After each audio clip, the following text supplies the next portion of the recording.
ಗುರುವೇ, ಭಾರತದ ಪ್ರಸಿದ್ಧ ಗ್ರಂಥಗಳಲ್ಲಿ ಒಂದಾದ ಗ್ರಂಥ ರಾಮಾಯಣ. ಆ ಗ್ರಂಥದಲ್ಲಿ ಬರೋ ಒಂದೊಂದು ಕ್ಯಾರೆಕ್ಟರ್ಗಳು ಕೂಡ ನಮ್ಮ ಜೀವನದಲ್ಲಿ ಮಾದರಿಯಾಗಿ ಹೊರಹೊಮ್ಮುತ್ತವೆ. ಈಗ ರಾಮಾಯಣ ಗ್ರಂಥದ ಬಗ್ಗೆ ಮೂವಿ ಮಾಡಕ್ಕೆ ಹೊರಟಿದ್ದಾರೆ. ಹನುಮ ಜಯಂತಿಯ ಪ್ರಯುಕ್ತ ಆ ರಾಮಾಯಣದ ಟೀಸರ್ ಗ್ಲಿಮ್ಸ್ ರಿಲೀಸ್ ಆಗಿದೆ. ಅದೇನನ್ನಿಸ್ತು ಅಂತ ನೋಡ್ಕೊಂಡ್ ಬರೋಣ. Welcome to Manju stories. ಈ ರಾಮಾಯಣ ಟೀಸರ್ ಗ್ಲಿಮ್ಸ್ ಅಲ್ಲಿ ಸ್ಟಾರ್ಟಿಂಗ್ ಸೀನ್ ಅಲ್ಲಿ ಒಂದು ಕಾಸ್ಮಿಕ್ ಪ್ರಪಂಚದ ಒಂದು ಸೀನ್ ಬರುತ್ತೆ. ಅದರಲ್ಲಿ ಒಂದು ಪಕ್ಷಿ ಒಬ್ಳು ಮಹಿಳೆಯಾಗಿ ಬದಲಾಗಿ ಕೆಳಗಡೆ ಬೀಳ್ತಾಳೆ. ಆಗ ಒಂದು ಪ್ರಾಣಿ ಆ ಮಹಿಳೆ ಮೇಲೆ ಅಟ್ಯಾಕ್ ಮಾಡುತ್ತೆ. ಇದನ್ನೆಲ್ಲ ನೋಡ್ತಾ ಇದ್ರೆ ಭೂಮಿ ಮೇಲೆ ಅಧರ್ಮ ಹೆಚ್ಚಾಗಿ ಪ್ರಪಂಚ ನಾಶ ಆಗೋ ಟೈಮ್ ಅಲ್ಲಿ ಉದ್ಭವಿಸುವ ಒಂದು ಶಕ್ತಿ ಅಂತ ಒಂದು ಟೆಕ್ಸ್ಟ್ ಮೂಲಕ ನಮಗೆ ತೋರಿಸ್ತಾರೆ. ಆಗ ಒಂದು ಶಾಟ್ ಬರುತ್ತೆ. ಶ್ರೀರಾಮನ ಶಾರ್ಟ್ಸ್ ಫ್ರೇಮ್ಗಳಂತೂ ತುಂಬಾ ಚೆನ್ನಾಗಿ ಮಾಡಿದ್ದಾರೆ. ಆ ಫ್ರೇಮ್ ಅಲ್ಲಿ ವಾರ್ಮ್ ಸನ್ಲೈಟ್ ನಲ್ಲಿ ತುಂಬಾ ಚೆನ್ನಾಗಿ ಶೈನ್ ಆಗಿ ಕಾಣುತ್ತೆ. ಆ ಒಂದು ಫ್ರೇಮ್ ಅಲ್ಲಿ ಶ್ರೀರಾಮ ಬಿಲ್ಲು ಬಾಣ ಇಟ್ಕೊಂಡಿರುವಂತ ಒಂದು ಸೀನ್ ಅಂತೂ ಟಾಪ್ ನಾಚ್ ಆಗಿ ಬಂದಿದೆ. ಹಾಗೆ ಅಯೋಧ್ಯೆ ರಿವೀಲ್ ಸೀನ್ ಅಲ್ಲೂ ಕೂಡ VFX ತುಂಬಾ ಚೆನ್ನಾಗಿ ಬಂದಿದೆ. ರಾಮ ಅಯೋಧ್ಯೆಗೆ ಬರೋದು ಮತ್ತೆ ತಮ್ಮ ತಂದೆಯ ಮಾತಿನಂತೆ ಕಾಡಿಗೆ ಹೋಗೋ ಸೀನ್ಗಳಂತೂ ಎಲ್ಲ ಟಾಪ್ ನಾಚ್ ಆಗಿ ಬಂದಿದಾವೆ. ಈ ಒಂದು ಟೀಸರ್ ಗ್ಲಿಮ್ಸ್ ಅಲ್ಲಿ ರಾಮ, ಲಕ್ಷ್ಮಣ ಮತ್ತೆ ಸೀತೆ ಒಂದು ಪಾರ್ಟ್ ಮಾತ್ರನೇ ರಿಲೀಸ್ ಮಾಡಿದ್ದಾರೆ.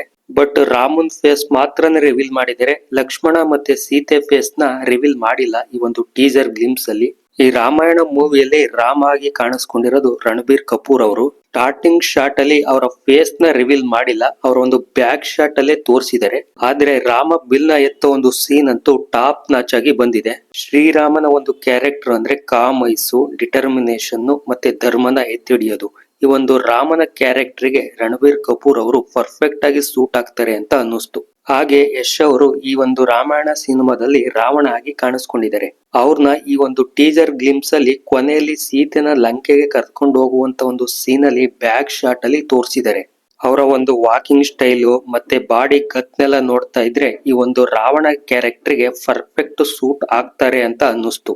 ಇನ್ನು ಅವರ ಕಂಪ್ಲೀಟ್ ಸೀನ್ಗಳು ರಿಲೀಸ್ ಆದ್ಮೇಲೆ ನೋಡ್ಬೇಕು ಯಾವ ತರ ಅವ್ರನ್ನ ತೋರಿಸಿದ್ದಾರೆ ಅಂತ. ಇನ್ನು ವಿಜುವಲ್ಸ್ ಮತ್ತೆ ಸಿನಿಮಾಟೋಗ್ರಫಿ, ಈ ಒಂದು ರಾಮಾಯಣ ಅಂತ ಪವಿತ್ರ ಗ್ರಂಥದ ಕಥೆನ ತೆರೆ ಮೇಲೆ ತರಬೇಕು ಅಂದ್ರೆ ವಿಜುವಲ್ಸ್ ತುಂಬಾ ಇಂಪಾರ್ಟೆಂಟ್ ಆಗುತ್ತೆ. ಅದು ರಾಮನ ಒಂದು ವಿಜುವಲ್ ಸೀನ್ ಗಳಲ್ಲಿ ಕ್ವಾಲಿಟಿ ಟಾಪ್ ನಾಚ್ ಆಗಿ ಬಂದಿದೆ. ಮತ್ತೆ ಕೆಲವೊಂದ್ ಕಡೆ ಸ್ಟಾರ್ಟಿಂಗ್ ಅಲ್ಲಿ ಕಾಸ್ಮಿಕ್ ಸೀನ್ ಅಲ್ಲಿ ಒಂದು ಅನಿಮಲ್ ಸೀನ್ ಬರುತ್ತೆ.